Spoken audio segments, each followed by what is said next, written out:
Just keep it there.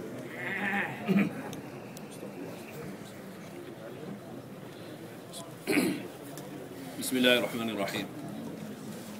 My dear respected brothers, dear respected brothers and elders in Islam, we are all coming here to seek hidayah from Allah subhanahu wa ta'ala. What does Allah subhanahu wa ta'ala say? For whom He has promised hidayah, الَّذِينَ يَسْتَمِعُونَ الْقَوْلَ فَيَتَّبِعُونَ أَحْسَنَهُ. Those who listen attentively to the talks of deen. Not only يَسْمَعُونَ الْقَوْلِ, سَمِعَ يَسْمَعُ in the Arabic language means to listen. Allah subhanahu wa ta'ala did not say الَّذِينَ يَسْمَعُونَ الْقَوْلِ, those who listen to the talks of deen. Rather, Allah subhanahu wa ta'ala said الَّذِينَ يَسْتَمِعُونَ الْقَوْلِ, those who listen very attentively to the talks of deen, with full attention. And not only listening attentively, that's not sufficient. Moreover, فَيَتَّبِعُونَ أَحْسَنَهُ, then they follow, they make ittiba', they bring into their lives whatever good advices are given from Allah subhanahu wa ta'ala. Everything that comes from Allah subhanahu wa ta'ala. وَمَا تَوْفِيقِ إِلَّا بِاللَّهِ.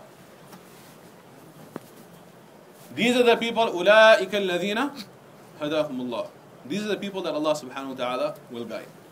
وَأُولَٰئِكَ هُمْ أُولُو الْأَلْبَابِ. These are the intelligent ones. So this is just a brief mudhakara, reminder to what, adding to what our respected Imam Sahib, beloved, loving Imam Sahib, mashallah. This is the quality of a mu'min. Al-mu'minu ma'lafun kareem.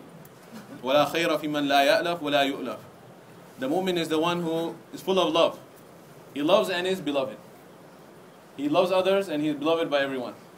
And there is no khair in the one who does not love and is not beloved. So mashallah, the beloved Imam Sahib, what he is saying, muzakara, just before we begin, refresh ourselves again, to concentrate, to come onto the same page, mentally, physically we are all gathered here, but mentally as well, spiritually as well, so we can concentrate. This one ayah is sufficient reminder for us, inshallah, if you take heed. Allah subhanahu wa ta'ala is saying, الَّذِينَ يَسْتَمِعُونَ الْقَوْلِ, those who listen attentively to the talks of deen, and they follow the advices, أُولَٰئِكَ الَّذِينَ هَدَاهُمُ اللَّهُ. These are those who Allah subhanahu wa ta'ala will guide. And there is absolutely no doubt about this fact. This is a very certain reality, undeniable fact, that we are all in need of hidayah. The one who is speaking is in need of hidayah. The one who is listening, all of us are here because we need hidayah. So, how can we gain this hidayah? This is what these talks of deen are about. How can we gain this hidayah from Allah subhanahu wa ta'ala? So we listen attentively and ask from Allah subhanahu wa ta'ala that Allah subhanahu wa ta'ala accepts it. Ask qabuliyah from Allah subhanahu wa ta'ala. Inshallah, we can hope that Allah subhanahu wa ta'ala will guide us. Is everyone ready for this, inshallah? Inshallah.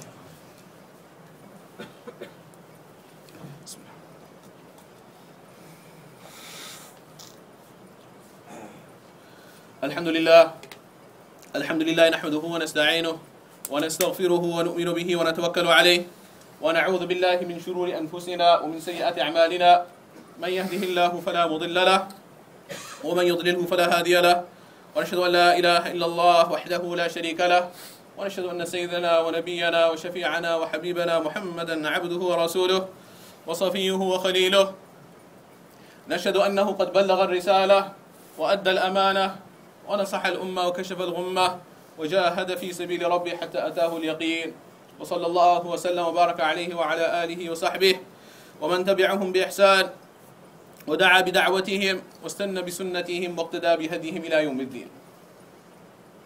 أما بعد، فقد قال الله سبحانه وتعالى في محكم تنزيله بعد أن أعوذ بالله من الشيطان الرجيم بسم الله الرحمن الرحيم الحمد لله رب العالمين الرحمن الرحيم مالك يوم الدين إياك نعبد وإياك نستعين اهدنا الصراط المستقيم صراط الذين أنعمت عليهم غير المغضوب عليهم ولا الضالين. وقال تعالى في مقام آخر أولئك الذين أنعم الله عليهم من النبيين والصديقين والشهداء والصالحين وحسن أولئك رفيقا. صدق الله العظيم.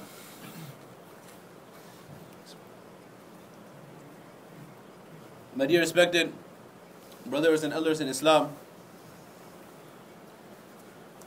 Allah subhanahu wa ta'ala has created us as a human being, as insan, and there are many different attributes of this insan that Allah subhanahu wa ta'ala mentions in the noble Quran. One of the qualities of this insan, of course, is he is the ashraful makhluqat, the best of the creation, the most noble. وَلَقَدْ كَرَّمْنَا بَنِي آدَمَ. And other virtues of the insan are mentioned in the Quran. However, Allah subhanahu wa ta'ala also mentions the weaknesses of this human being. And one of the weaknesses is that Allah subhanahu wa ta'ala says, خُلِقَ الْإِنسَانُ ضَعِيفًا. Human being overall is a very weak creation of Allah subhanahu wa ta'ala. We may be very honored, but خُلِقَ الْإِنسَانُ ضَعِيفًا. We are very weak. We have many needs. We have many physical needs. We have many emotional needs. We have many spiritual needs. And physical needs including food that Allah subhanahu wa ta'ala has made a necessity for us in this Darul Asbab. Of course, He is beyond Asbab. He can sustain without food like He sustained Ashab al-Kahf. فَلَبِثُوا فِي كَهْفِهِمْ 300 سِنِينَ وَازْدَادُوا 9, more than 309 years. But we need food, we need water. We understand these concepts. There is no difference of opinion that from the Asbab point of view, we need to eat food every day, or per the requirement. Perhaps physically it may not be needed every day, but as we need the food, we will eat the food, we will drink the water, and we will breathe the air. This is an involuntary action. When we are awake, we are breathing. When we are sleeping, we are breathing as well. If the inhalation of oxygen is stopped, then within a short period of time, unless the order of Allah intervenes, then our cellular functions will cease, we will otherwise transpire, we will die. We understand that. Just like we understand we need food, just like we understand we need water, just like we understand we need even air to breathe, there is a greater need. The greatest need, with a superlative degree, we could say, the greatest need we have greater than food, greater than water. This is a need which is greater than the air we have to breathe, without which we might die, which we will certainly die in fact. That greatest of greatest need of all, that we all are here for, and from here we'll go out in the path of Allah to seek, that is nothing else other than hidayah from Allah subhanahu wa ta'ala. We all need hidayah from Allah subhanahu wa ta'ala. That is the reason for which I am sitting here. That is the reason for which you are sitting here. That is the reason for which we have all gathered. My dear respected brothers, my dear respected elders, respected scholars and visitors and locals, this bayan is not the objective. The talk is not the objective. Your listening is not objective. In fact, we may say that the 4 months and the 40 days, all of these things are not the objective. They are all the means to gain the hidayah from Allah subhanahu wa ta'ala. What we want is, we want to gain the pleasure of Allah. We want to gain the guidance from Allah subhanahu wa ta'ala. Because this is a certain reality. This is a certain reality, which we may not be denying with our tongue. One is inkar bil lisan. We are not doing that, alhamdulillah. We are making iqrar bil lisan. We are testifying with our tongue. We are Muslims. But bil lisan al hal, with our actions, they show that we are in denial of a certain reality. وَالسَّاعَةُ آتِيَةٌ لَا رَيْبَ فِيهَا. The day of Qiyamah is fast approaching. There is absolutely no doubt in this reality. Allah subhanahu wa ta'ala will raise يَوْمَ يَقُومُ النَّاسُ لِرَبِّ الْعَالَمِينَ. All the mankind will have to stand in front of Allah, and He will judge His creation. This is a reality. And we have been sent for a very short period of time. All of these things that we have in this world we are attached to, they're all temporary. We will leave them behind. And after we leave them behind, they themselves will also one day finish. كُلُّ مَنْ عَلَيْهَا فَانٍ. Everything on this dunya is fani. It is temporary.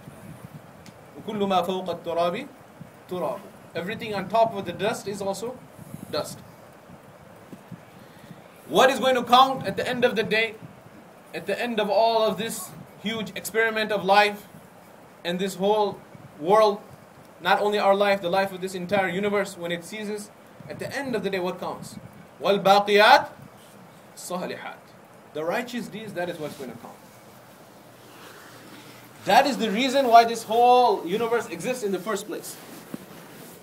تبارك الذي بيده الملك وهو على كل شيء قدير الذي خلق الموت والحياة ليبلوكم أيكم أحسن عملا. Allah is the one who has created this whole system, entire system of life and death. Our coming to this world and our leaving this world. What is the system of life and death? We perform the janazah, someone goes away, and then we perform the aqiqah, someone is coming into this world. Why is this system? What is the purpose? لِيَبَلُوَكُمْ أَيُّكُمْ أَحْسَنُ عَمَلًا. To test who will have the most righteous actions. That is what is going to count. So we all need hidayah. We are all in eternal need of hidayah.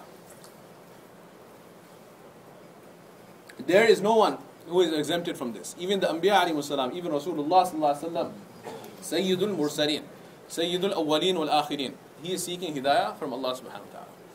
That is why from amongst all the ibadat, what is the afdal ibadat? So just to ensure that we're not sleeping, you can speak up and answer, inshallah. Because I'm majboor, as a teacher, I have the same style. I'm not a big speaker. I'm more of a teacher. What is the afdal ibadat? The best form of worship? Salah. In this salah, that Allah subhanahu wa ta'ala has commanded us 5 times a day. 5 times a day Allah subhanahu wa ta'ala has commanded us to perform the salah. In each rak'ah of the salah, Allah subhanahu wa ta'ala has commanded us to recite the Surah Al-Fatiha, which I recited again as a refresher for myself and for yourself. This Surah Al-Fatiha is a commandment of Allah subhanahu wa ta'ala and Rasulullah sallallahu alaihi wasallam to recite in every rak'ah of every salah. La salata illa bi fatihatil kitab. Later on, Mawlana explains that La li nafi al-kamal li nafi al-siha. But the hadith is there, that there is no salah without Surah Al-Fatiha. When you're performing salah as munfarid or as an imam, you must recite Surah Al-Fatiha for sure in every single rak'ah. What does that mean? If you look at it, umum al-makan, wherever you may be, whether you're performing the salah in front of the Hajar al-Aswad in Baytullah, whether you're performing in the Riyadh al-Jannah or in the Hatim, or whether you're performing in Las Vegas or Miami, Tokyo or London, jungles of Africa or deserts of the Sahara, wherever you may be, whichever type of salah, whether it's farad, whether it is sunnah, whether it is nafal, whether it's tarawih, whether it's tahajjud, whether it is dhuhr or jum'ah, every single salah, whether it's Eid, what do we perform? We recite the Surah Al-Fatiha. And bi'tibar umum al-zaman, whether it's in Ramadan, whether it's Muharram, Safar, Rabiul Awwal, Rabiul Thani, you name it, any month of the year, again Surah Al-Fatiha. There is no way you can perform the salah without Surah Al-Fatiha. In this Surah Al-Fatiha, in every single rak'ah, does not Allah subhanahu wa ta'ala have the whole Quran there? Can He not bring us something more original for us to recite? But Allah subhanahu wa ta'ala is asking us to recite the same thing every time. And if we still don't ponder, still don't understand, we think we are here to eat and drink and earn, take care of our children, and that's about it. That's the purpose of our life. We are not pondering and not reflecting, even though it is right in front of our eyes. You cannot pass a few hours, but we must recite it. We have to stand in front of Allah, say Allah, purify ourselves externally as a reflection of inner purity, then stand in front of Allah subhanahu wa ta'ala. Face the Qibla, فَوَلِّ وَجْهَكَ شَطْرَ الْمَسْجِدِ الْحَرَامِ. Say Allahu Akbar. Praise Allah subhanaka Allahumma wa bihamdika wa tabarak asmuka wa ta'ala jadduka wa la ilaha ghayruh. Then praise Allah, alhamdulillahi rabbil alameen. All praise to Allah, Lord of the worlds, ar-Rahman ar-Rahim, magnificent, merciful, Maliki yawmiddin, master of the day of judgment. Iyaka na'budu wa iyaka nasta'in. This is all the preamble, this introduction. Only you do we worship, only you, from you do we seek help. What is the gist? What do we need? What is the ultimate greatest need we have? Ihdina as-sirata al-mustaqim. Oh Allah, please guide us to the straight path. So we need hidayah. This is our greatest need. That is why we are being taught. This is a very basic principle. Anything which is taught as a dua in the Quran by virtue of Allah is teaching us to ask from Him, that means that it is maqsood and matlub. It is an objective. That's why we're being taught to ask. We're not being taught to ask something which you don't need. So obviously we need hidayah. guide us along the straight path. We have very short time, and so I'll try to summarize. Allah subhanahu wa ta'ala, when He's identifying for us the straight path, what does He say? صِرَاطَ الَّذِينَ أَنْعَمْتَ عَلَيْهِمْ. The path of those whom you have favored. Can you imagine how lucky those people are? How lucky those individuals are that Allah subhanahu wa ta'ala is teaching us. Allah is not only teaching us, He's ordering us that you seek from me hidayah, and you seek from me guidance, and you seek from me guidance to the straight path. The path of those people, Allah has made them the standard. صِرَاطَ الَّذِينَ. The path of those people, أَنْعَمْتَ عَلَيْهِمْ. You have honored them. You have favored them. You have selected them. So how blessed are those souls? They have been made the standard for everyone else to follow. Imagine, since we are in education, as a teacher, if I say that this is the student, you should become like my student Atiq. How great honor it is for Atiq. How great honor it is that everyone is being asked to become like him. This is the greatest honor possible. So we have to follow those people that Allah has said. صِرَاطَ الَّذِينَ أَنْعَمْتَ عَلَيْهِمْ. The path of those whom you have favored. Who are those that Allah has favored? Who are these select people? We do not have to scratch our heads, and nor do we have to even look at the hadith or the statements of Mufassirin or anyone else. Allah subhanahu wa ta'ala has identified them Himself. This is the highest form of tafsir. Tafsir al-Qur'ani bil Qur'an. Tafsir kalamillah bi kalamillah. Explaining the word of Allah through the word of Allah. Allah Himself explains to us, tells us who are these select group, the most beloved in His eyesight. That we are in every rak'ah asking Allah ta'ala guidance based on the way they have pleased Allah. You follow how great these individuals are? أُولَٰئِكَ الَّذِينَ أَنْعَمَ اللَّهُ عَلَيْهِمْ. The same an'amta, the same word. These are those people whom Allah has favored. 4 groups. مِنَ النَّبِيِّينَ. Of course, the Anbiya alayhim salam. وَالصِّدِّيقِينَ. The Siddiqeen. We will focus on Siddiqeen just for today, because they are often left out. وَالشُّهَدَاء. The martyrs, those who give the ultimate sacrifice of their life itself for the sake of Allah. وَالصَّالِحِينَ. The righteous ones. Allah subhanahu wa ta'ala says, these are the best companions possible in Jannah. وَحَسُنَ أُولَٰئِكَ رَفِيقًا. So these are the 4 groups, 4 categories. The Anbiya alayhim salam, Nabiyyin, the Siddiqeen, the Shuhada and Salihin. Who are the Anbiya? Imam Raghib Isfahani in Kitab al-Ta'rifah says, Nabiyyun insanun ba'athahu Allahu li hidayatil khalq. Nabi is that human being which is selected by Allah subhanahu wa ta'ala to receive divine revelation, and he is sent for the guidance of mankind. So they are the selected servants of Allah. They are ma'soom. They are divinely protected from committing sins.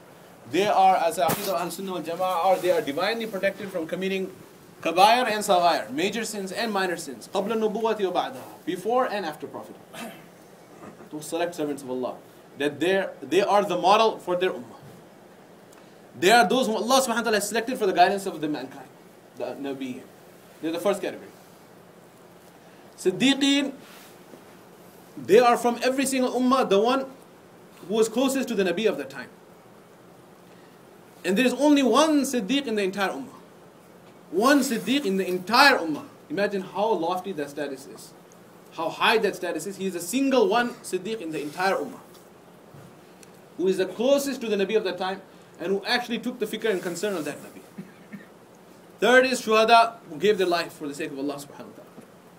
The most beloved thing a human being has is his own life. Even that he gave for the sake of Allah. Fourth are the righteous, the Salihin. Righteous is incomplete. What does the Salihin mean? Those who are fulfilling all the fara'id. And they are fulfilling the wajibat. And they are fulfilling the sunnah mu'akkada. And they are fulfilling the sunnah ghair mu'akkada. And they are fulfilling that which is mustahab. And they are fulfilling that which is nafal. And they are avoiding that which is haram. And they are avoiding that which is makruh tahrimi. And they are avoiding that which is makruh tanzihi. And they are avoiding that which is mashkuk and mashbu, doubtful. And they are avoiding that which is mabah and permissible, but it might lead to that which is impermissible. And if they make a mistake and they end up committing anything which they were not supposed to, slightly impermissible, or they end up missing something which is obligatory or commendable or voluntary action they should have done, then immediately they make tawbah and repent to Allah subhanahu wa ta'ala. Those are the salihin. So these are the 4 categories. You understand? One group that as I mentioned, the Anbiya alayhimus salam, we talked about yesterday Rasulullah sallallahu alaihi wasallam's honor and his position. We speak about the Anbiya alayhimus salam. One group that we absolutely are lost sight of are the Siddiqeen. And we should have a very close bond with them. Because the Nabi is the Nabi. He is on top. He is the one we must all follow. But there are certain aspects in which he is unique compared to us. There are certain commandments of Allah pertain only to a Nabi, do not pertain to us. We cannot relate to him on this level that, okay, it is permissible for him, or it is farad upon him. It was permissible for him to fast Sawm al-Wisal continually. It was permissible for him many things. It was farad upon him. فَتَهَجَّدْ بِهِ نَافِلَةً لَكَ. It was farad upon him to perform tahajjud salah. So there are certain commandments which are unique only to the Nabi of Allah. But as a common, if we are ummati, he is also ummati. Who is that? The Siddiq. It is like we want to follow our teacher, but at the end of the day, he's on top of us. Who is the best in the class? Who is the top student in the class? He is the Siddiq. So we have that link with that Siddiq. And if you look in the Quran, Allah subhanahu wa ta'ala mentions the stories of the Siddiqeen of the past. Within the limited time.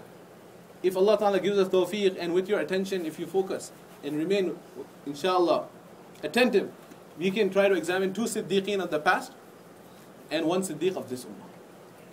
Our Siddiq, of course. And what we want to see is, what are the qualities that gave them this highest status as a ummah? That they got the status of a Siddiq.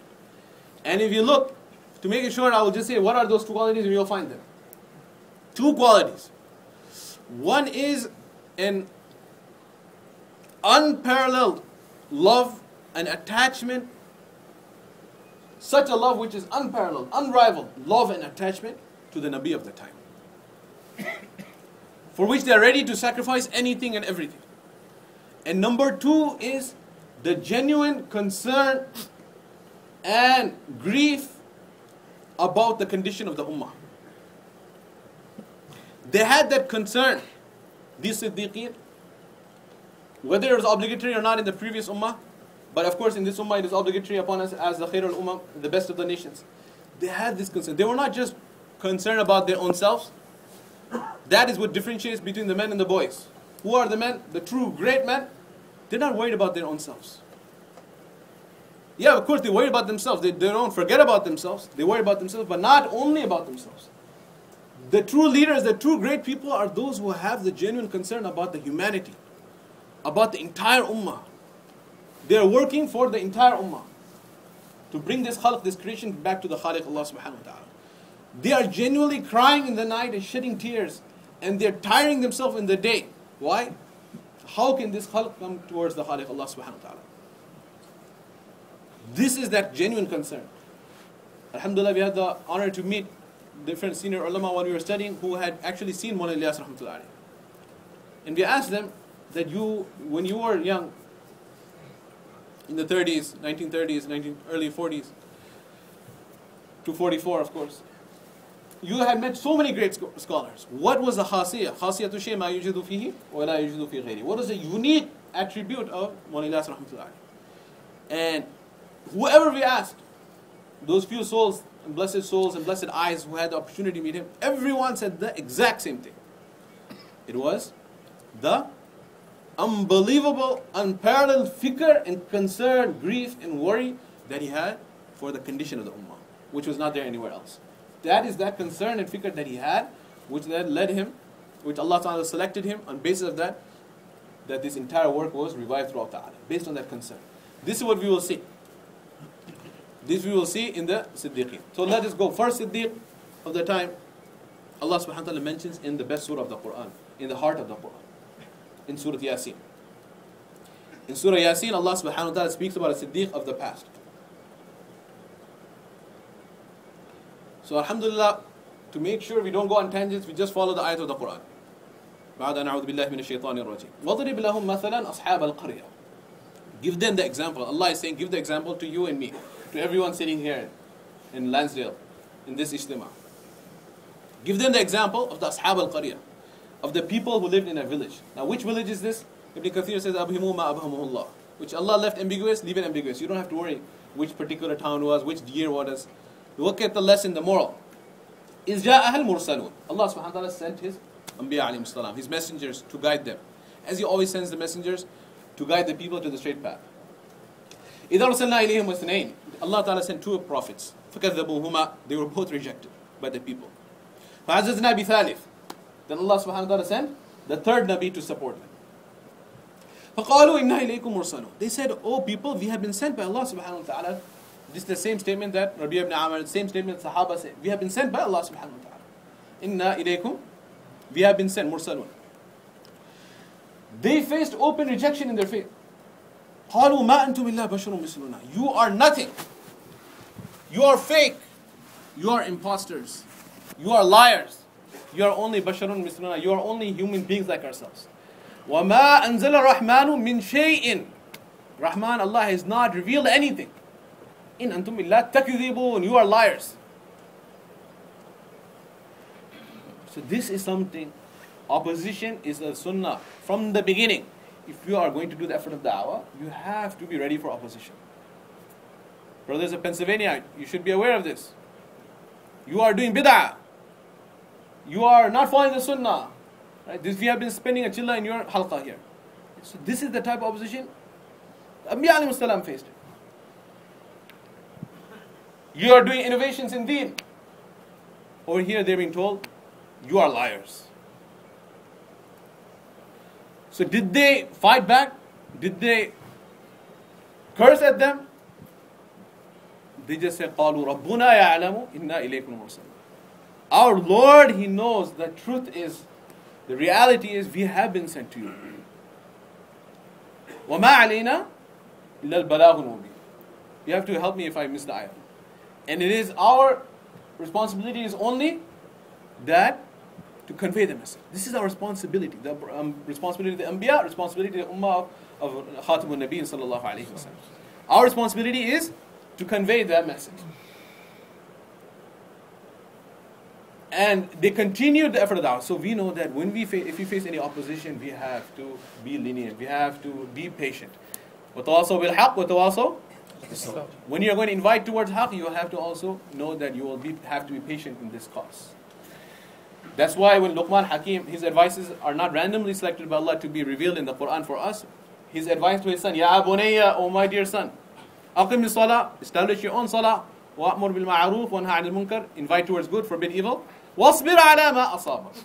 He didn't say if you face something, he said when you face, which is sure, it's going to come sooner or later. When you face the opposition, be patient on that. Inna dhalika min azmil umur. This is something that requires a lot of determination.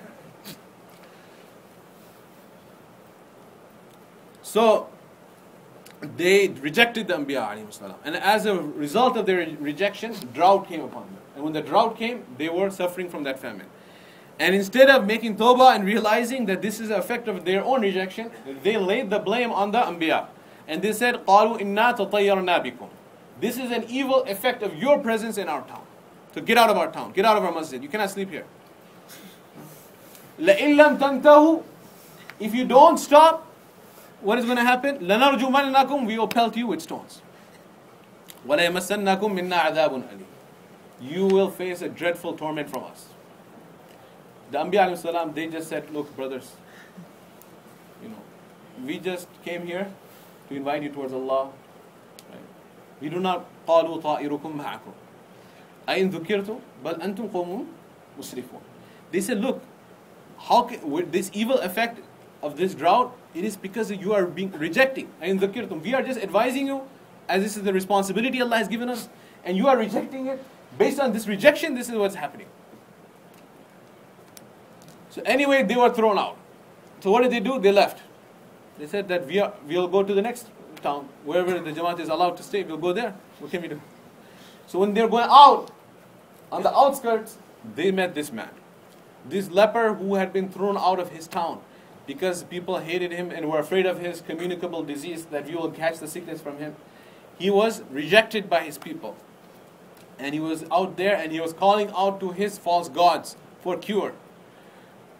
And he was a carpenter by profession, Habib Najjar. He is the man of the story. He is the actual character we're looking for. He was sitting there. And this Anbiya alayhi salam, they came. What did they do? They are being thrown out. So there's some leper standing there. Why give attention to this man? He's going to die anyway, right? They could have gone on. No.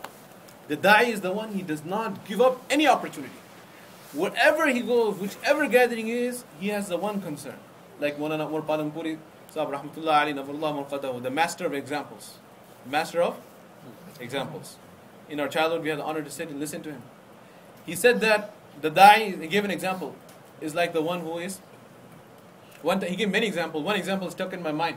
Is like the one who is selling the shoes, or he has a shoe factory, or he has a wholesaler, importer, exporter of shoes. I thought it was a very fascinating example, because he said that this person, when he goes to the walima, what do you think when you go to the walima? The younger guys are looking at something else maybe, but most of whatever in the walima is the table. What's the food on the table, right? Everyone is looking at the table. What are the beautiful dishes? That's what you're concentrating on in the walima. You want to enjoy the food, free, great, expensive, good food. But this person, he's not looking at the table. What is he looking at? Shoes. Under the table. What are the shoes the people are wearing? Maulana Umar Palampuri, Rahmatullah Ali. Rahmatullah Ali. He said, this person is looking at the under the table. What are the shoes people are wearing? कौन से जूते लोग पसंद कर रहे हैं? कौन सा fashion में चल रहा है? Which ones are I should make and import? Which ones people are liking? When he goes to the stadium, people are looking at the ball. They're looking at the players, whether it's soccer, whether it's cricket, whether they're looking at the game, they're looking at the scores. But what is he looking at? He's looking at the shoes. May Allah forbid, if he comes to the masjid, looking at the shoes. Right? We have a lot of shoes here, if he is here. So he is always looking at the shoes. Why? Because he has the concern. He has the concern that he has to buy the shoes people want, and he has to make the shoes people want. This is why he's concerned. Subhanallah. So the da'i is the one everywhere he goes. See, the thing is, we have to become a da'i. For this, that's the actual objective, is we have to go on the path of Allah. Then we will learn all these beautiful things. The da'i is the one, every single environment he goes, there is no opportunity, inshallah, with the fazl of Allah, for him to become muta'assar and affected by his environment. For the very simple and logical reason, is because he is mu'athir, he is affecting his environment. Whoever comes into his radius is left changed and charged with iman, with ilm, with hidayah. If he is a source changing people, how can he be affected by others? So wherever he goes, whichever environment you put him in, and if you don't do it with hikmah, may Allah forbid, may Allah forgive us, it can become annoying too. Wherever this brother is, you have to do with hikmah, with wisdom and with kindness. But what do we do? Wherever he goes. Even like we mentioned walima, if he's at the walima, he is also concerned. Which sati is here that we can take out for 3 days? How can I strengthen my mazwar jamaat? Which is the person who can we potentially go out for 40 days? This is the taqazas came from the markaz. We have to send the jamaat to foreign countries, or this taqaza, that taqaza. It's perpetually. It's like that window is always open in his mind. Sometimes it might be minimized, sometimes maximized. But the window is always is running. He doesn't close the application. The application of da'wah is perpetual. When he sleeps at night, he's thinking. When he gets up, he's thinking. That is how a da'i thinks. That is how the Anbiya alayhi salam. Every single person, wherever they go, they're thinking, how can I connect this person to Allah subhanahu wa ta'ala? I do not have this reality, but I had the opportunity to see people who had this reality. And it is something amazing to experience. If you stay in the company of those who truly have fikr, you look at them and say, wow, this is how the fikr is supposed to be. Where are we going to get the opportunity? We have to go for 4 months. India, Pakistan, Bangladesh. Then we will see those people who really have the fikr. We have the talks here. This is the talk of fikr, then there's a real fikr. The real fikr, you want to see it, you have to go out in the path of Allah 4 months. Then you will say, subhanallah, this is what we heard in the Ijtemah. Oh, this is how it really is. Every place they go, they are thinking, how can I connect this slave of Allah to Allah subhanahu wa ta'ala? So this is what happened, going back to our actual ayat, our story is, they passed by a person, they saw him, okay, maybe this brother, he can get ready. So they talked to this leper. They didn't give up on him. Sure enough, he said, look, I have one major concern. That is my sickness. See, as a da'i, we have to see the people, what is the problem he has? You go to a student, he is preparing his USMLE exam, step 1, step 2. Talk to him about the fact that, look, if you are going to involve yourself in the effort of da'wah, Allah will make your exams easy. If you go to a person and tell him that medicine is bekar, it is no point. He is immersed. He is big books of medicine he is digesting. He is trying to pass the exam. He wants to start his residency, and you're telling him medicine is useless. That's not the right thing to tell him now. Tell him now that if you are going to do the effort of deen, if you involve yourself with the amal of the masjid, what will happen? Allah will make this exam very easy for you. You are so worried about this exam, Allah will make it easy for you. This is the mizaj of a da'i. You have to learn. What the person needs at that particular time, address him according to that. So this is what the Anbiya alayhi salam did. They said, what is your problem? You are sick. We see you are sick. This is the greatest problem, crisis in his life, of course. So he said, yes, I'm sick. How about one deal, if we make dua to Allah subhanahu wa ta'ala? وَإِذَا مَرِضْتُ فَهُوَ يَشْفِينِ. Shifa lies in the hands of Allah. The Muslim physician in the past, when he would write the prescription, on the top he'd write Allahu Shafi. Then you write prescription. But what happened to the Muslim physician? What happened to the Muslim everyone? We have lost sight of Allah subhanahu wa ta'ala, taken Allah out of the equation altogether. So anyway, they said, we'll ask Allah, if Allah cures you, will you be ready to listen to us? He said, if you're God, I've been trying my gods, it's not working. If you're Allah, or whatever you call him, if he can cure me, then my heart and soul, my body, everything is for you. Because this is my greatest need. So they provided the solution. They made dua to Allah, Allah Ta'ala cured. When Allah subhanahu wa ta'ala cured this person, then he became a believer. And not only he became a believer, he became the Siddiq of that time. And he became a Siddiq. And then these Anbiya alayhi salam, they didn't completely give up. They kept on doing the effort of Jawla, going in the community, inviting the people towards Allah subhanahu wa ta'ala. A time came that those empty threats came to realization. The people gathered the stones. The pelting of stones was not the first time nor the last time what happened in Taif. It happened before and it happened after as well. They started pelting. Pelting to death. The Anbiya alayhi salam. يَقْتُلُونَ النَّبِيِّينَ بِغَيْرِ حَقٍّ. The Yahud are the ones who have killed the Anbiya alayhi salam. Assassinated them in cold blood.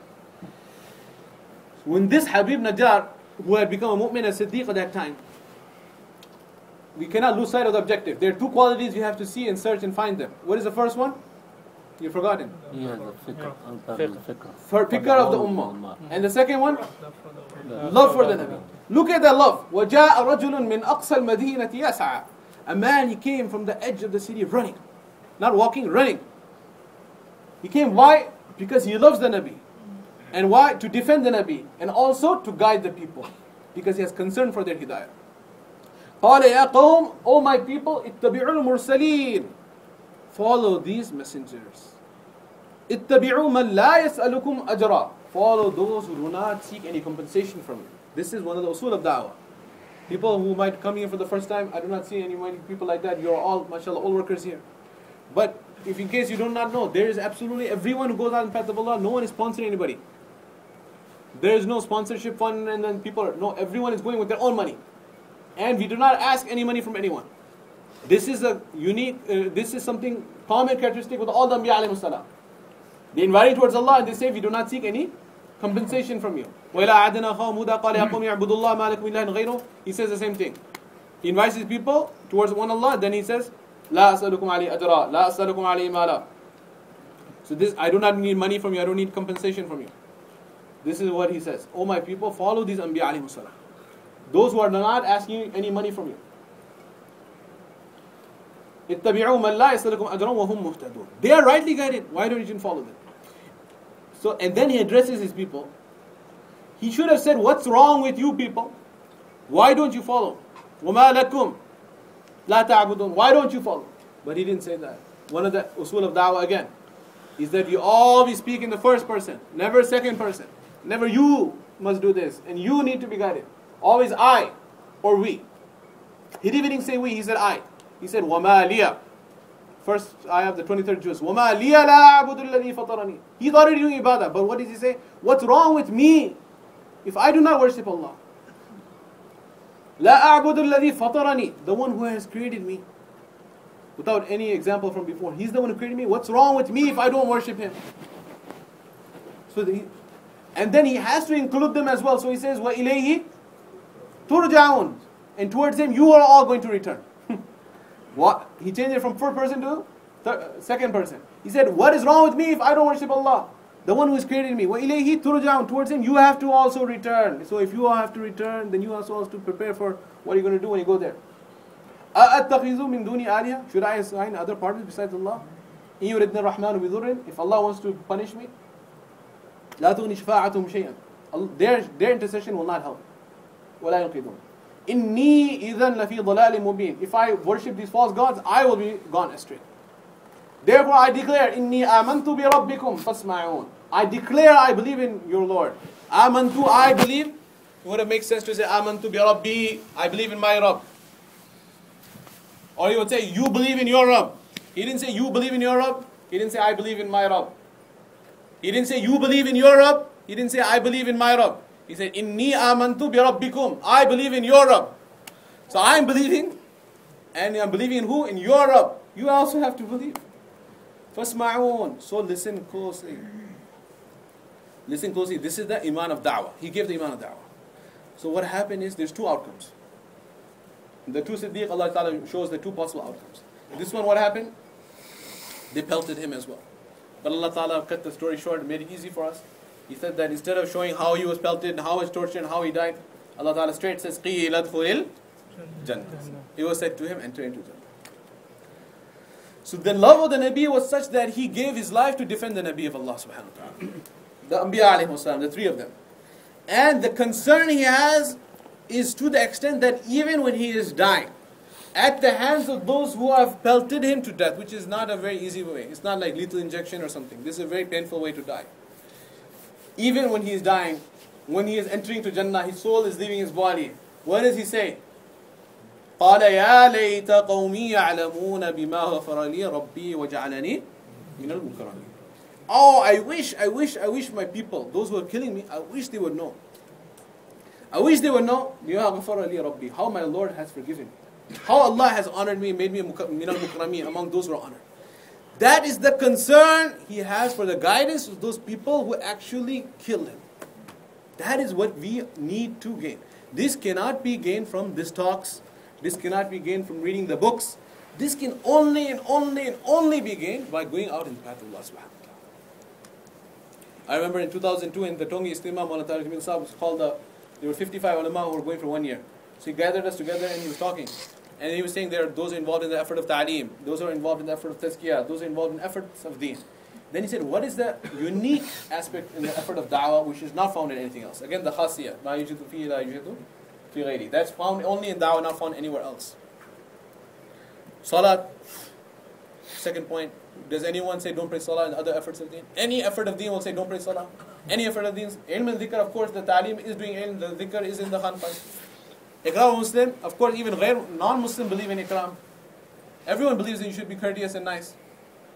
Sincerity, of course, is a universally accepted thing. What is unique that effort of da'wah has to offer? Let us even know that. Do we know that? If you know what's unique, then we'll concentrate on that. He said there are two things no one speaks about. Second one is what I was talking about now, and the first one we mentioned as well, by the way, bonus. So the first thing is absolutely no one talks about the concept in other efforts of deen.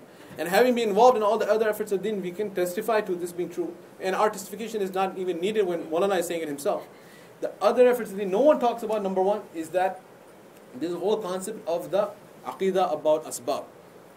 That all the asbab, you cannot do anything without the permission of Allah. And everything happens with asbab only through the permission of Allah. This aqidah, this very important thing, this is a whole concept by itself. It needs to be understood later, maybe sometime.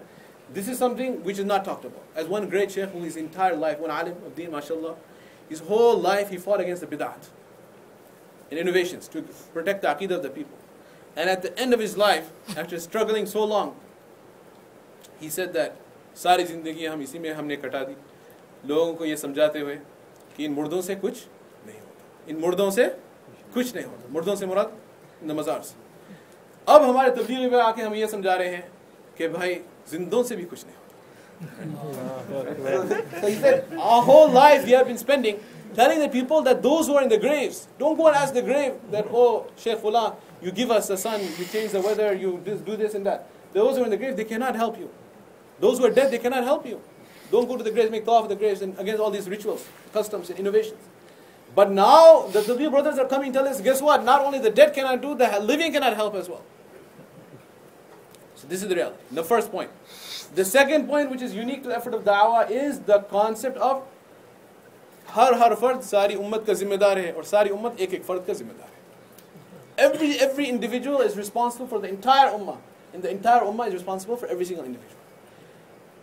You will do your own self-rectification and purity, inshallah, you will hopefully attain through tazkiyah, and you will gain your knowledge through the ilm.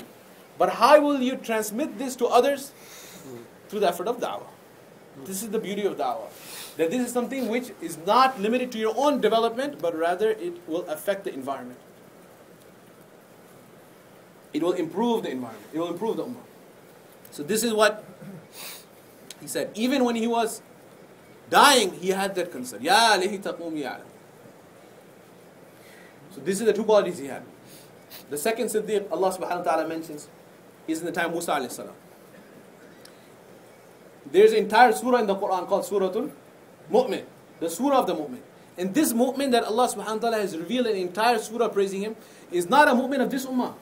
Nor is it any generic the Mu'min, how a Mu'min should be. Rather it is concerning a specific Mu'min. One Mu'min that Allah loved him so much, He revealed the entire surah in the Quran, Al-Mu'min. Also known as Surah Al-Ghafir. This is the one that Allah subhanahu wa ta'ala says, subhanallah, time has gone so fast, that now we have to very super summarize. This one is actually much longer than the first one. He was actually in the time Musa alayhi salam. Musa alayhi salam, when the first place he comes is when Musa alayhi salam, he ended up killing somebody inadvertently, and he came. The exact same words Allah Ta'ala repeated it. This is just like Surah Yasin, the same words is repeated concerning this person. To the extent that even the Hafiz who read the Tarawih, he could get confused, because the exact same ayah.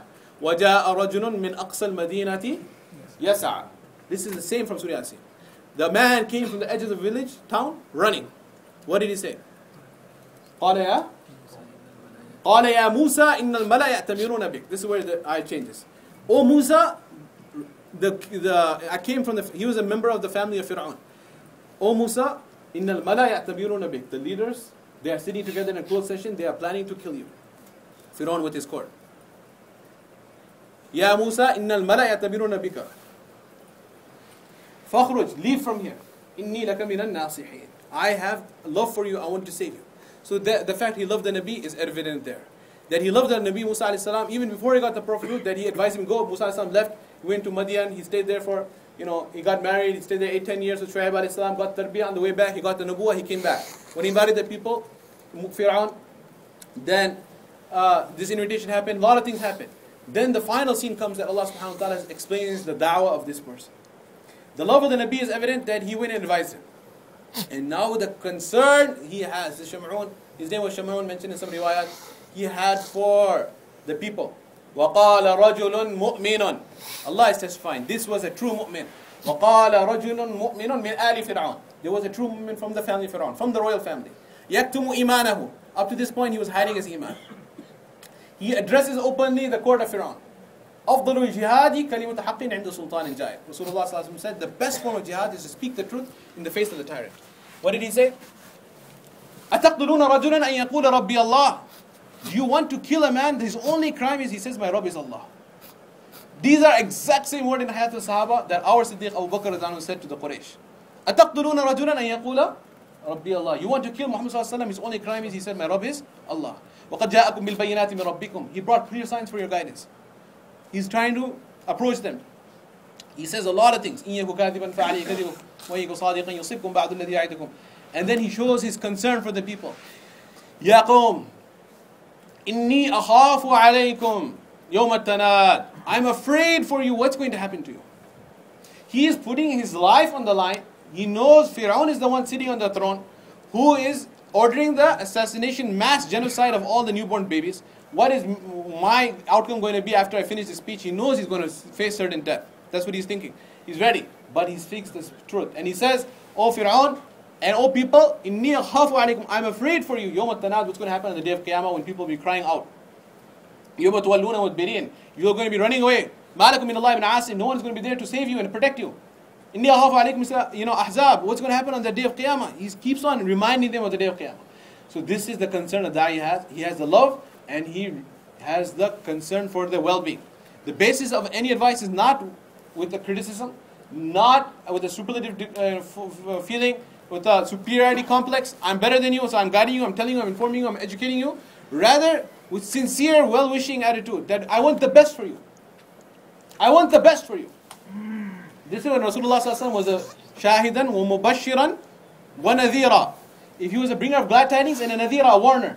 What does a warner mean? Doesn't mean the one who's frightening people, scaring people. Rather, a warner is the one who sees the imminent danger and destruction that is coming.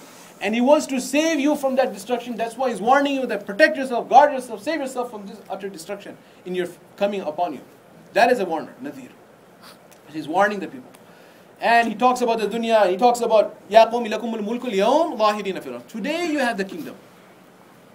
فَمَنْ يَنْصُرُنَا مِنْ بَأْسِ اللَّهِ إِنْ جَاءَنَا. Who's going to protect you when the adhab of Allah comes? So this is a very, very long da'wah. It's about 3 pages in the Quran of the full speech. It's there for us. And all the principles, Maulana Farooq Sahib, may Allah reward him from the Shura of Makkah, he gave a dars on the usul of da'wah from these ayat. We spent great time with Maulana Sayyid Khan Sahib, Muhajir Makki Rahmatullah Ali. Every single word principle, like in Surah Yasin, there are many da'wah. But to cut it short, at the end, he's inviting them, telling them, Ya qawmi mali ad'ukum ila najat.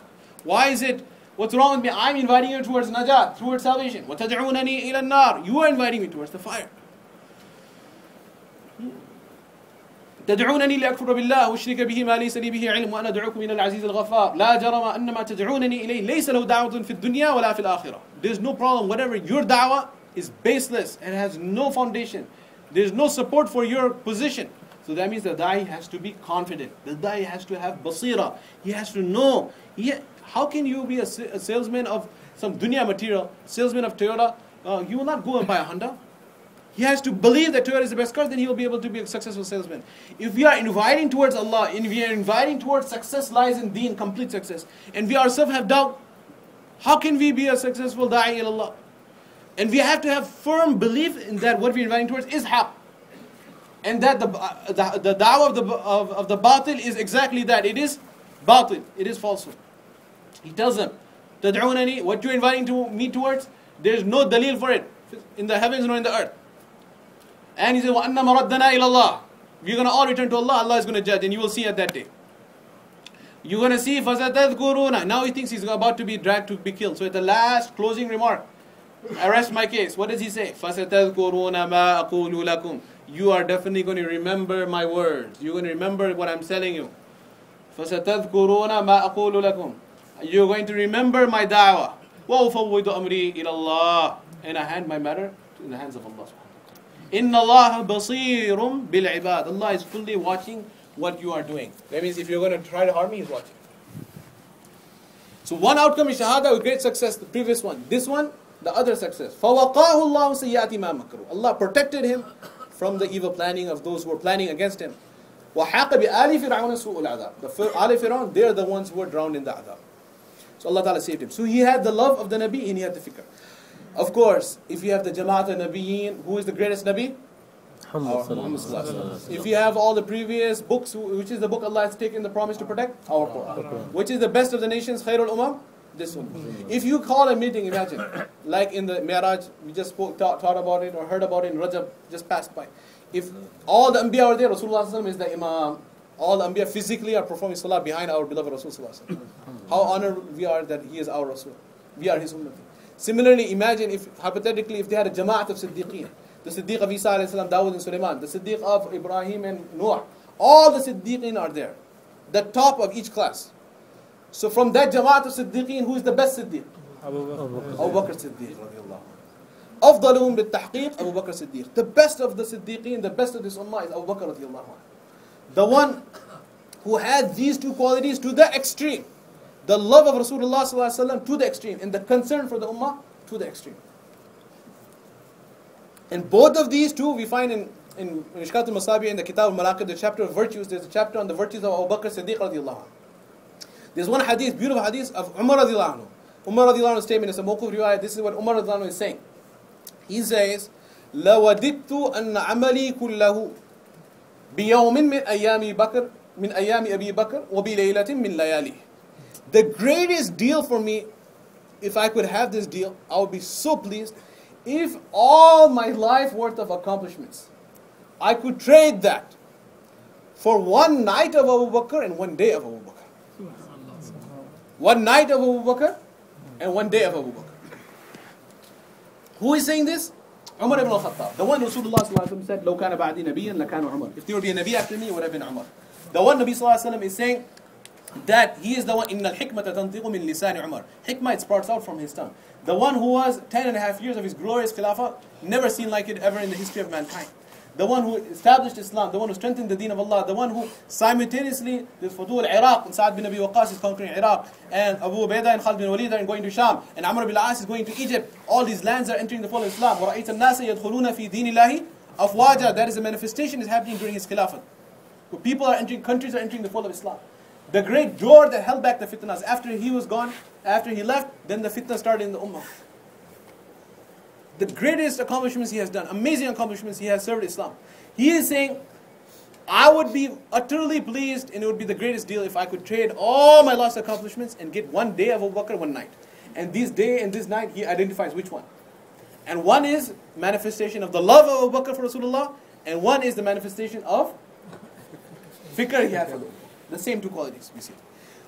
Amma Layla, which night he identifies? The night that Rasulullah ﷺ had selected him to be with him in the cave. I wish I could have been there.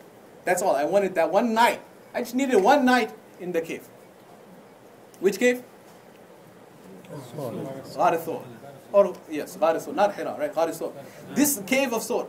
This is the Rasulullah ﷺ. Now, how that journey? He wanted to go for hijrah. Rasulullah ﷺ said, wait, Abu Bakr, wait. Inshallah, Allah will give you such a companion. You're going to be happy with that companion. Oh, he got happy. Maybe I'm going to go with Rasulullah. He got the qaswa and the camel ready. He's waiting. Rasulullah ﷺ came and knocked and said, come. He went with Rasulullah ﷺ. They went. In that journey, sometimes he's running ahead of Rasulullah ﷺ, sometimes behind him, sometimes on the right, sometimes on the left. Rasulullah ﷺ said, calm down, why are you doing like this? He says, Ya Rasulullah, sometimes I feel maybe attack from the front, so I go in the front. Sometimes I feel from the back, so I go in the back. Sometimes I feel in the right, sometimes I feel the left. Wherever I feel there's a danger, I go there. The love of Rasulullah ﷺ. Then they were thirsty, they were going through the hot sun. They came to one place, there was one skinny, dying goat. You could see all the bones. And Rasulullah ﷺ asked the old woman, widow, or woman, married woman, her husband comes later. So she was an old woman. She said that Rasulullah said, can we have the milk? She said, go ahead, try it. I mean, you're not going to get anything much from this goat. So Rasulullah put his hand, and alhamdulillah, a whole bowl of milk came. Rasulullah ﷺ told Abu Bakr, you drink. Of course, he said, Ya Rasulullah, you drink. So Rasulullah drank. He said, Ya Abu Bakr, now you drink. He said, Ya Rasulullah, you drink. Ya Abu Bakr, you drink. He said, Ya Rasulullah, you drink. He drank 3 times. Now he said, Ya Abu Bakr, you drink. He said, Ya Rasulullah, you drink. 4th time. Rasulullah ﷺ, it's a noble habit. He used to drink 3 times. Whenever he drank or ate anything, he said, Allahumma barak lana fi wa razuqna khayran min. Allah put barakah and give us something better. When he drank milk, he changed the dua, Allahumma barak lana fi wa zidna min. Allah give us barakah in this and give us more of the same. That's how much he loved the milk. He said, you drink more. Rasulullah said, no, you drink. He said, no, you drink more. Why? I'm done. You have to drink too. He said, Ya Rasulullah, why you want me to drink? You want me to drink because you think Abu Bakr is thirsty? And you think that if this cool, nourishing milk will go down the mouth of Abu Bakr and throw out his throat, then he will feel refreshed? He will feel satisfaction? If you want my satisfaction, you don't want the milk, necessarily the milk. The objective is my satisfaction. I swear by Allah, when I see you drinking it and going down your throat, it gives me greater satisfaction than if I would drink it. So please, you drink again. Rasulullah ﷺ did not say you are doing mubalagha, you're lying. He said, sadaqta, you're true. You are true in your claim of love. Same thing happened in the 8th year of Fateh Makkah. Abu Bakr Siddiq brought his father, Abu Qahafa. He's a single Sahabi, 4th generation, not Muslim or Mu'min, but 4th generation are Sahaba. Only one in the 124,000. Father, son, grandson, and great-grandson. All 4 are Sahaba. He brought the old blind Abu Qahafa, and finally on that day he accepted Islam. And Rasulullah ﷺ said, why you brought your old man here? I would have gone to him, given him Shahada. He said, no, so then he took the Shahada. When he took the Shahada, then Abu Bakr Siddiq started crying. The day his father accepted Islam, as our convert brothers, how this is their dream for them that their father and mother should accept Islam. How much pain they have, we can never have. It should be a day of the greatest happiness. His father accepted Islam, he started crying. Rasulullah said, why are you crying? This is a day of happiness, O Abu Bakr. He said, Ya Rasulullah, the thought crossed in my mind, how much I wanted my father to gain hidayah, and finally he got hidayah. But how much you wanted Abu Talib to gain hidayah. And you desired your uncle to accept Islam. You went to his deathbed and said, oh my dear uncle, please recite the kalima in my ear. And he did not recite it. And this gave you so much pain when he died without the kalima. Wallahi, if it was possible in the court of Allah that I could trade my father's hidayah for your uncle's hidayah, I would prefer your uncle's hidayah over my own father's hidayah. And then Rasulullah ﷺ said, Sadaqta ya Abu Bakr, you are true in your claim of love. You're not exaggerating. This is the love here. So in the night of Hijrah, he defended Rasulullah ﷺ. How he defended him, we learned in the children at school in the seerah. The point is not to go into the details, how the snake came, bit him in his toe, and he blocked the hole, etc., etc. He served Rasulullah sallallahu that night. And the day, Umar was saying, the day, the day in which Rasulullah sallallahu left this world. The day Rasulullah sallallahu left this world was the day of the greatest tragedy. The greatest catastrophe that can ever befall the Ummah happened already in the past. When the wahi finished. When Rasulullah sallallahu was taken back by Allah subhanahu wa ta'ala. This is the greatest tragedy. This is the day where Uthman ibn Affan is not giving the jawab to the salam of Ali radiallahu anhu. Why? Because he is crazed. He cannot understand what's going on. This is the day when Umar ibn Khattab, the strong person who has very strong determination, he comes on the mimbar of the Rasul sallallahu alaihi wasallam and he says that whoever says that Muhammad sallallahu alaihi wasallam has died, I will adribu unaqahu, I will cut off his neck. He did not die. He cannot have died. Because he was in denial. He could not believe it. This cannot happen. How could he leave us? In fact, Allah Ta'ala already had preconditioned them with the battlefield of Uhud and gave them one example that this is how he's going to be taken away. There was a false rumor he passed away. To prepare them for this day. He could not believe it. Then finally, Abu Bakr Siddiq radiallahu anhu was gone away. He heard the news Rasulullah has passed. He came to his daughter's home, Aisha Siddiqa radiallahu anha. He came into his room, the hujra of Aisha Siddiqa, his daughter. And Rasulullah was, now his deceased body was lying there. He removed the sheet from his forehead. He kissed his forehead and said, "Tibta hayyan wa tibta mayyitan ya Rasulullah." You are beautiful in life and you are beautiful in death, O my Rasul. Then he came. This man had so much grief. He lost his best friend from his childhood. He lost his Nabi. He lost his Rasul. He lost his friend and supporter. He lost his daughter, 18-year-old daughter, is now a widow. He lost his son-in-law. His daughter has become a widow. He lost so much. But his concern for the ummah is greater than his own personal concern. All the personal concern, one side. The concern for the ummah is first. He comes to the ummah. He sees the ummah is distressed. He sees the ummah is lost. He sees the ummah they're stupefied. They're crazed with grief. They are not able to comprehend what has happened. They need somebody to take the reins and take control and take over the situation. This is the position of the Siddiq only. The Siddiq is Iman is one side, the entire ummah is on the other side. He comes onto the mimbar and he says, "Man kana ya'budu Muhammadan fa inna rabbahu qad ma'at." The one who is worshipping Muhammad, let us know his Rabb has died, has passed away. وَمَنْ كَانَ يَعْبُدُ اللَّهِ, and whoever is worshipping Allah, let him know, فَإِنَّ اللَّهَ حَيٌّ لَا يَمُوتُ, he is eternally alive, he will never die. Turning the attention towards the eternal Allah subhanahu wa ta'ala. Then he recited the ayah, وَمَا مُحَمَّدٌ إِلَّا رَسُولٌ. This ayah was revealed back in the second year of Hijrah in Uhud. وَمَا مُحَمَّدٌ إِلَّا رَسُولٌ. Muhammad is only a messenger of Allah. قَدْ خَلَتْ مِنْ قَبْلِهِ الرُّسُلُ. Messengers have passed away before. أَفَإِنْ مَاتَ أَوْ قُتِلْ. If he passes away or if he is killed, انقلبتم على أعقابكم, you're going to turn away on your backs. وَمَنْ يَنْقَلِبَ عَلَى عَقِبَيْهِ. Whoever turns on his backs and leaves the deen, فَلَنْ يَضُرُ اللَّهَ شَيْئًا. He will not harm Allah in the least. وَسَيَجْزِي اللَّهُ الشَّاكِرِينَ. Allah will reward those who are patient and thankful. Umar radiallahu anhu said, when he was reciting this ayah, as if for the first time I'm hearing this ayah, it registered. Then I said, oh, it really happened. He really has left us. So he took the control of the ummah. And then the jamaats, the Jaysh Usama was being sent out. The different, Rasulullah has sent the deputation of Usama bin Zayd radiallahu anhu.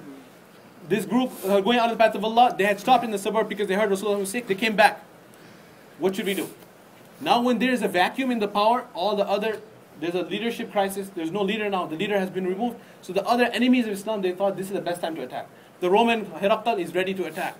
The other people, the false prophets. People are claiming prophethood. Musaylimah Kadhab had written a letter to Rasulullah that, you know what? Allah made an agreement with me. I am the Rasul for half the world. You are Rasul for half the world. So his whole concern was the dunya. So he is there trying to take the position, say, hey, this is a good idea. Let me become prophet too. And then there's Tuleha, there's Asad Anasi, all these false prophets coming out. People are saying, we won't give zakat. All these fitnahs at the same time. What did Abu Bakr Siddiq radiallahu anhu do? He said, أَيُّ سَمَاءٍ تُظِلُّنِي وَأَيُّ أَرْضٍ تَقِلُّنِي. Which sky will give me shade? Under which sky can I take shelter? On which earth will bear my burden? If I do not fulfill the order of Rasulullah and send out these people in the path of Allah.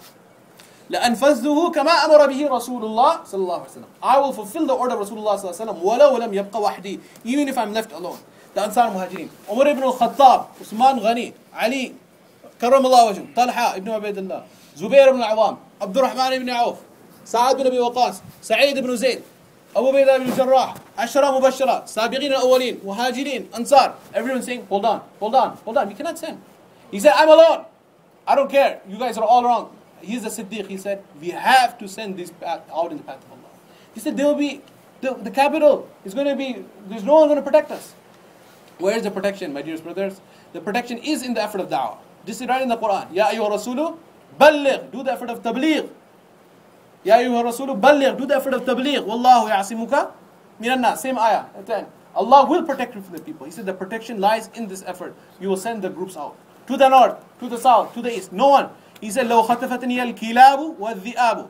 Even if the dogs, even if I die, and there's no one to bury me, and my body is rotting in the street, and then لَوْ خَطَفَتْنِيَ الْكِلَابُ وَالذِّئَابُ. Kilab are the dogs, and dhi'ab are the wolves. If they drag my corpse in the streets of Medina, I don't care. لَأَنْفَسْتُهُ كَمَا أَمَرَ بِهِ رَسُولُ اللَّهِ.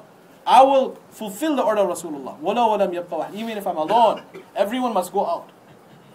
أَجَبَّارٌ فِي الْجَاهِلِيَّةِ وَخَوَارٌ فِي الْإِسْلَامِ. Oh Amar, you are great, courageous in Jahiliyyah. Why are you become a coward in Islam? Stand up, be strong. He took the leadership. And he showed this is how a leader is. And he showed the concern for the ummah. He forgot about his personal concerns. He put the concern of the ummah first. And then this is how Allah subhanahu wa ta'ala unified the ummah. This is how Allah subhanahu wa ta'ala protected it from all the fitnas. And all throughout Arabian Peninsula, Islam became strengthened once again. This is why Umar radiallahu anhu says, I wish I had that one day, and I wish I had this one night. What are the two qualities? Concern for the ummah, love for the Prophet at the time. My dear spiritual brothers, now it's our turn. It's our turn. How much love do we have of Rasulullah sallallahu alaihi wasallam? How much attachment do we have? Yesterday was such a beautiful moving talk about the position and honor of Rasulullah sallallahu alaihi wasallam. How much did it make us cry? How much love do we have of Rasulullah sallallahu alaihi wasallam? النبي أولى بالمؤمنين من أنفسهم وأزواجه أمهاتهم. In the tafsir of this ayah of Surah Al-Ahzab, when Allah Ta'ala says that the Nabi is closer to the believers than their own life, it is said that if a person, for a moment, millisecond, he has a hesitation of whether he has to even give up his entire life to defend Rasulullah sallallahu alaihi wasallam, then he is absolutely not a mu'min.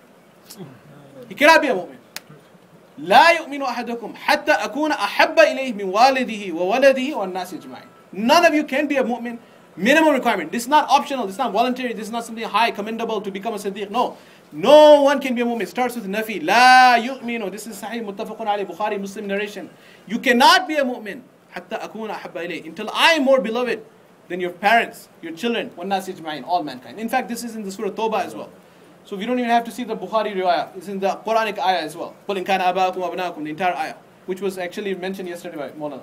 So we have to love Rasulullah sallallahu alaihi wasallam, and we have to do the effort of Rasulullah sallallahu alaihi wasallam, the concern for the ummah, the concern for every single person. This is the khasiyah we will gain. This is the quality we will develop when we go out in the path of Allah subhanahu wa ta'ala. We cannot gain this quality sitting at home. We cannot gain this quality listening to lectures. We cannot gain this quality and this sifat by reading books. We have to. Whether he's an alim, whether he's a scholar, whatever his person may be doing, whatever occupation a person may have, whether ignorant or intellectual, whether black or white, Arab or Ajam, every ummati of Rasulullah sallallahu alaihi wasallam must do the effort of Rasulullah sallallahu alaihi wasallam to develop these qualities. Then we can hope, inshallah, to be raised with the Siddiqeen. Who wants to enter Jannah with Abu Bakr? Raise your hand. Who wants to enter Jannah with Abu Bakr Siddiq? So we have to develop the qualities of the Siddiq. We have to work to gain the love of Rasulullah, and we have to work to gain the fikr of the ummah. How are we going to develop this fikr? We have to go out in the path of Allah subhanahu wa ta'ala. We have to proceed, my dear brothers, my dear beloved brothers. Enough time has gone in listening to lectures. Enough time has passed in our life in ghafla. Enough time has passed just thinking and saying, yeah, maybe we'll go one day, maybe this. Now is the time. When are we going to have the opportunity? We've been thinking, watching, hearing, yeah, people are going in the path of Allah. Do we want to be just standing and say, oh, people are going to Jannah? You're just watching them, or do we want to enter Jannah? If you want to enter Jannah ourselves, and if you want to be able to be happy on that day of Nadama, where others will be in remorse and regret, if you want to be successful on that day when the success counts, now is the time to act. Now is the time to stand up. Now is the time to give our names. Now is the time to say that, inshallah, I want to develop these qualities. And this is the proven way. Anything, product you sell, they have to have, on the webpage, they have the testimonials. Now, how many testimonials? We have not 1 million, millions of testimonials throughout the world. People who have changed their lives and have developed the fikr and have brought the children on the deen. Those who were lost in ignorance, they became the beacons of guidance. And when this effort was not made, those who came, we know, some families of ulama and righteous people, families for centuries they are following the deen. Families that in the entire extended family, no woman comes out without niqab. And the same family now in this environment, what is happening? They've completely left the deen. And on the other hand, those who are, ask our brothers, they're conditioned before Islam. They are in drug addiction. They are, whatever, you name every sin in the book has been done. From murder to zina to this to that. But Allah subhanahu wa ta'ala makes him a source of guidance through the barakah of this effort. So Allah subhanahu wa ta'ala changes the lives. Allah subhanahu wa ta'ala will give us his fikr. Allah ta'ala will give us that concern for the ummah. Allah subhanahu wa ta'ala will give us the ability that we cry for the ummah more than we cry for our kids. We cry for the condition of the ummah and we make effort in the day and we cry in front of Allah in the night. We say, Ya Allah, guide this mankind. SubhanAllah, how high is that fikr? How supreme is that? Everyone is concerned about their own self. That is not great. That's not something good. Even if you're worried about your own akhirah, what is that? What is the ideal is you are concerned, and you're not only concerned, you are making efforts for guidance of all mankind. You are there, khairun nas, man yanfa'un nas. You are helping other people. You are miftahun lil khair. You are the one who is the key to the door of goodness. You are going to the Jannah yourself and you're taking the mankind with you. That is the ideal we have to aspire to reach. We are not only just to worry about own ibadat. That's the previous nation. We are the khairul umam. We are the best of the nations. We are super degree. We are the best nation. And our task is to invite mankind. We don't go into Jannah alone. That's not our position. Recognize who we are. We have been too long with the sheep. And we are eating the grass. And we forgot. We have to look in the lake, in the pond, and see that we are the lion. What are we? We are the ummah of Rasulullah sallallahu alaihi wasallam. We have to rise up to the position that Allah has given us. Allah has given us a very lofty position. Allah has created us for a very noble fikr. The fikr of the Anbiya alayhimus salam. He used to send the prophets for this fikr. He has sent us for this fikr. He has chosen us. If Muhammad is Mustafa and Ahmad is Mujtaba sallallahu alayhi wasallam, then this ummah is also ثُمَّ أَوْرَثْنَا الْكِتَابَ الَّذِينَ اصْطَفَيْنَا مِنْ عِبَادِنَا وَاجْتَبَاكُمْ وَمَا جَعَلَ عَلَيْكُمْ. He has chosen you as well. We are also Mustafa and Mujtaba at the level of being the khairul ummah. He is Mustafa and Mujtaba to be the Sayyid al-Mursaleen al-Awwaleen, Afdalul Khalqi Ajma'in. We are also Mustafa and Mujtaba at the level of being the best of the nations. So let us rise up to this task. Who is ready, inshallah, has not given his name before, but now realizing this is the purpose of my life, will give their name. Inshallah. Let us not, this majlis be gone in vain. Let us not, this gathering be in vain. And that we disturb this tashkil. Let us see those brothers, who've been attending the ijtimahs in the past. And, mashallah, coming. It's great. Listening to the talk of deen, great. Benefiting, great. But just watching the Musafa Jamaat going out. Now it's our time that we are making Musafa, inshallah. Give your name, inshallah. Naqad. Who is ready? Whether it's 10 days, whether it's 40 days, whether it's 4 months, whether it's 3 days.